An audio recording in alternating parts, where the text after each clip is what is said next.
आज दिवसभरातील सकाळपासूनच्या झटपट ठळक बातम्या. महाराष्ट्रात पुढील 5 दिवस वादळी पावसाचा इशारा.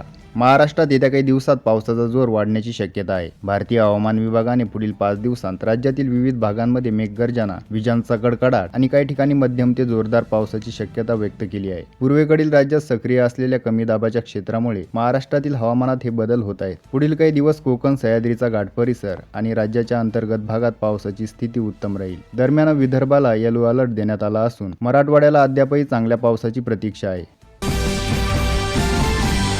रेशन योजनेत मोठा बदल. आता कुटुंबाऐवजी व्यक्तीला मिळणार रेशन. केंद्र सरकारने अन्नधान्य वितरण प्रणालीत आमूलाग्र बदल करण्याची योजना आखली आहे. वन नेशन वन रेशन योजना राबवण्यासाठी सरकार आग्रही असून बोगस आणि अधिक उत्पन्न प्राप्त लाभार्थी कमी करण्यासाठी विविध उपाययोजना केल्या जात आहेत. नवीन मसुद्यानुसार आता स्वस्त धान्य योजनेत कुटुंबांऐवजी प्रति व्यक्ती रेशन देण्याची केंद्राची तयारी आहे. यामुळे जास्त सदस्य संख्या असलेल्या कुटुंबांना मोठा फटका बसण्याची शक्यता आहे. साधक बाधक चर्चा आणि हरकती प्राप्त झाल्यानंतर या तरतुदी लागू होतील.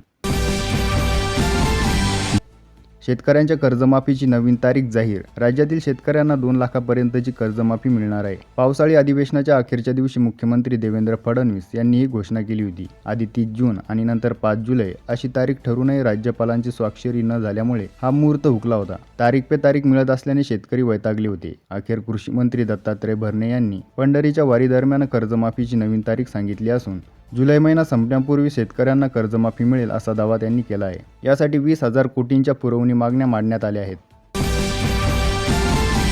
दुबार पेरणीचा खर्च सरकार देणार. शेतकऱ्यांना मोठा दिलासा. अनेक भागात शेतकऱ्यांनी पेरणी केली होती, परंतु बोगस बियाणे किंवा पावसाने ओढ दिल्यामुळे शेतकऱ्यांवर दुबार पेरणीचं संकट ओढवलं आहे. अशा परिस्थितीत महायुती सरकारने शेतकऱ्यांसाठी एक मोठी आनंदाची बातमी आणली आहे. शेतकऱ्यांच्या दुबार पेरणीचा खर्च आता सरकार देणार असून DCP फंडातून हा निधी वापरण्याबाबत आज मोठी घोषणा करण्यात आली आहे.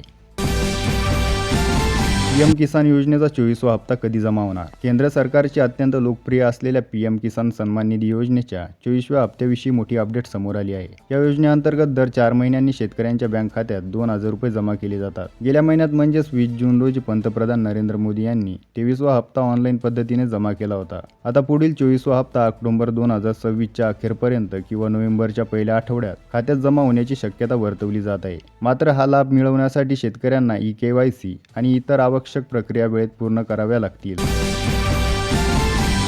ST प्रवास महागला. आजपासून 13% भाडेवाढ लागू. राज्य मार्ग परिवहन महामंडळाने सर्वसामान्यांना मोठा झटका दिला आहे. शुक्रवार मध्यरात्रीपासून ST बसच्या तिकीट दरात 13.56% भाडेवाढ करण्याचा निर्णय लागू करण्यात आला आहे. या भाडेवाढीमुळे सध्या ST बसचे पहिल्या टप्प्याची किमान तिकीट आता 10 रुपयावरून 15 रुपये झाले आहे, तर शिवनेरी AC स्लीपरचे भाडे 25 रुपयांवरून थेट 30 रुपये झाले आहे. या निर्णयामुळे ग्रामीण भागात प्रवास करणाऱ्या लालपरीच्या प्रवाशांना मोठा आर्थिक फटका बसणार आहे.